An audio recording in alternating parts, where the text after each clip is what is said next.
just like a couple of tots. And we're back.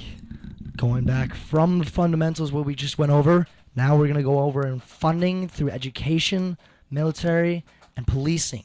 So I kind of want to go over more so of how would you go about delegating most of the money that we put towards something like that. I mean, I know we're in debt. We have a lot owed to, other countries.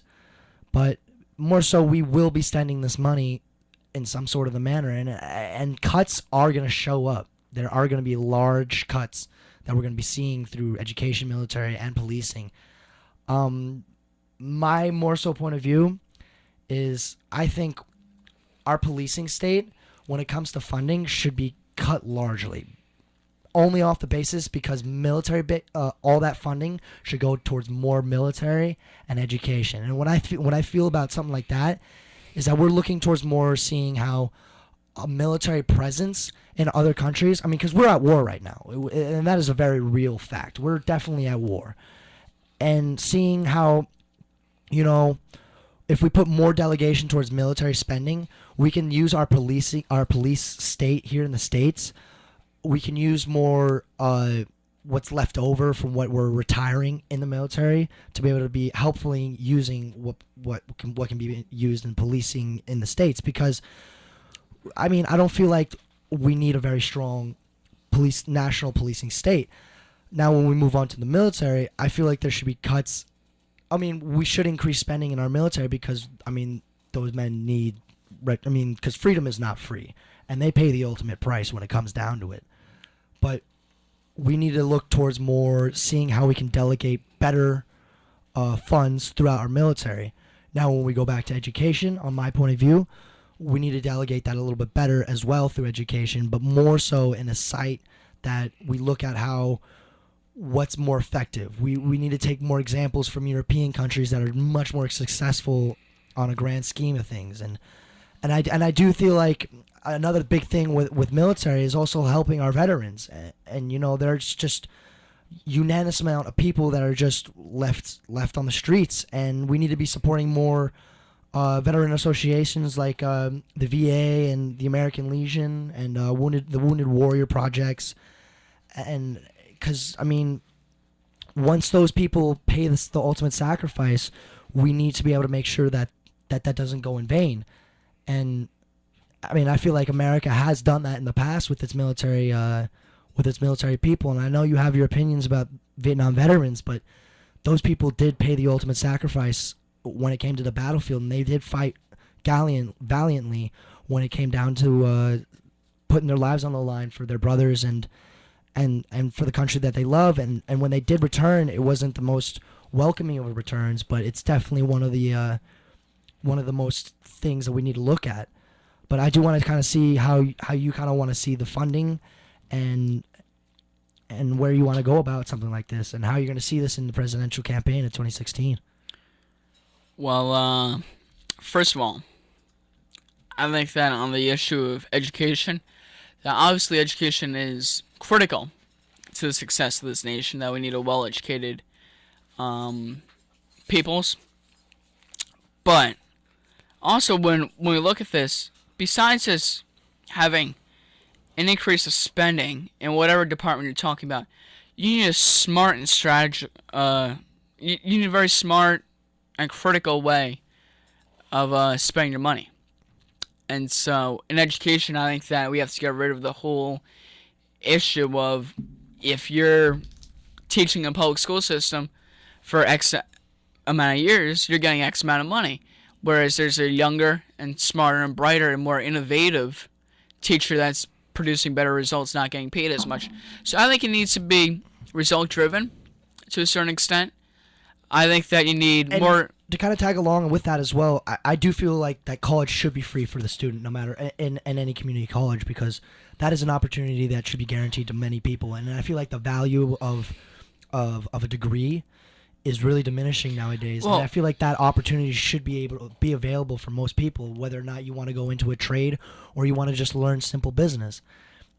And I feel like that's the most undermined thing nowadays in the country, in our country, where most European countries are finally making that switch to free college. Well, Pat, when you talk about the issue of free college, we already got free high school and free grammar school and free elementary school in this country. So Yeah, but even then, those schools aren't getting the amount of money that they need, and I mean, if we increase more money towards those schools, we'll see much, not necessarily a recidivism rate about graduation, but we'll see much more success coming on. Well, Pat, when you talk about the issue of community college, who's going to pay for community college? It's going to be the taxpayers. So taxpayers, they already have a heavy burden on them from the federal and state and local governments. So just to add on another burden, that would be unfair. Now, if we want to make college free, or if we want students that are deserving of going to college to really be able to go, let's say they come from bad situations where they don't have the financial means to go to college, let's have a federal scholarship fund for deserving students that ought to go to college. But to fund this federal scholarship fund, and this would be to go really enhance our universities with the brightest minds, so that they don't go to lesser schools just because they don't have the money. What we could do is we could wipe away the whole faction of financial aid that is directly based on race, because there is a certain part of financial aid that is not based on financial means, but it's rather based on your race and your skin color. And could you elaborate a little bit more? Yeah, like, who do you think is getting more of the advantage?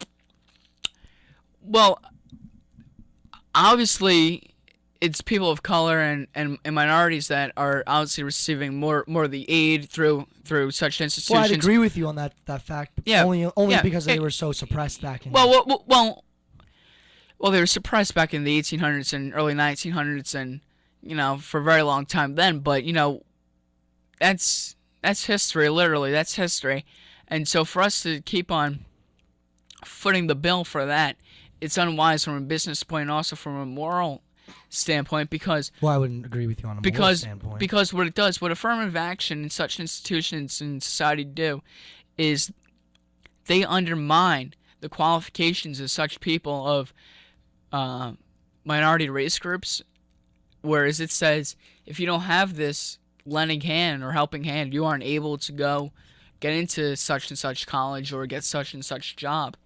And I think that if they really want true merit, because there are people like Ben Carson who really are deserving of the merits that they got, and who I support for president of the United States in 2016 because of his support for education, where it undermines your qualifications to say you only got it because of your skin color, and that undermines completely any of the advancements of the minority community.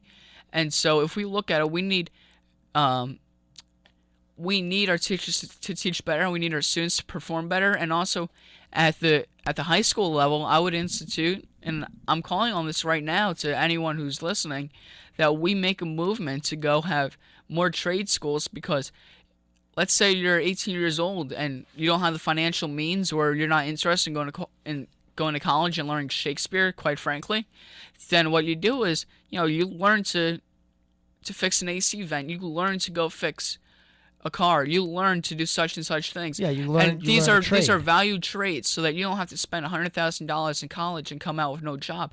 You're actually able at 18 years old, free of cost, go into a public trade school, and you're able to actually help society. Well, Bill, I feel like that moves things. more onto more of an economical standpoint. If you learn a trade, you're not necessarily making more money than the person that's going to a high level college to learn. No, that's a flawed way of thinking, because already in society we see where people with master's degrees and advanced degrees, they're driving cabs and taxi cabs at late nights. They're working the gravedigger shift, so to speak. So right then and there, that's a flawed way of thinking. So if you're able to have a trade, whether it be medicine, law, or anything else, fixing an AC vent, then you are valued, and there's always room for you, and you're always employable. But if all of a sudden you're just an abstract thinker that isn't really able to be hands-on and practical, then,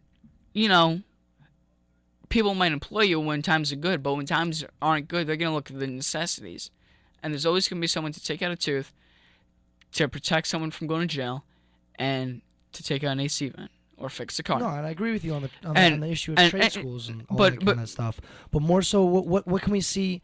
What can we see more so with like kids that are being left behind that aren't should we just ultimately default them to a trade school, or should we just help them put them through a system that'll help them be able to progress throughout society? Because I feel like we're just leaving these kids behind. Well, Pat, look, there are people that are more advanced than others, obviously, and so my question to you is, are we just going to wait for everyone to be a median and middle? Because are we just going to wait for everyone to just pass a certain level, or are we going to actually allow for those few and far between to actually advance and go secure those opportunities that they are deserving of? Because if we're just focused on everyone, not being homeless and not being deprived of food and everything else, then we aren't really making those important explorations in humankind and disease prevention and how we're going to go fight war and different ideas that can actually go help everyone else. See, what we need is an advancement of thinkers. We need a society where we celebrate thinkers, and quite frankly, everyone isn't really at that level. Now, we might try to progress people, but like I brought back the thing, we need to be smart with our money. So are we going to try to get everyone into a college, or are we going to try to get the few and far between that really might be able to go change the world and really help everyone else because of their actions, to go to the top places where they can go learn how they can ultimately help everyone else? I think there's also a financial burden that most people aren't very much aware of, and most people can't afford college, I know that. A college itself. I know but, that. You need exactly, but you need to see more so of how a free college would benefit so many more people. But Pat, it's not the factor that they can't. Who's going to foot the bill, Pat? And Pat. What I'm thinking is that we have merit-based public funding. Well, so if you so let's say you get a 4.0 in high school, or if you meet a certain criteria in high school, then you should This is what I would propose. Everyone that gets a 4.0 in high school, you get a full scholarship to college, paid by the federal government, because that's very hard to come to, very hard to realize. But hey, if you get a 4 in high school, you should be able to go to college.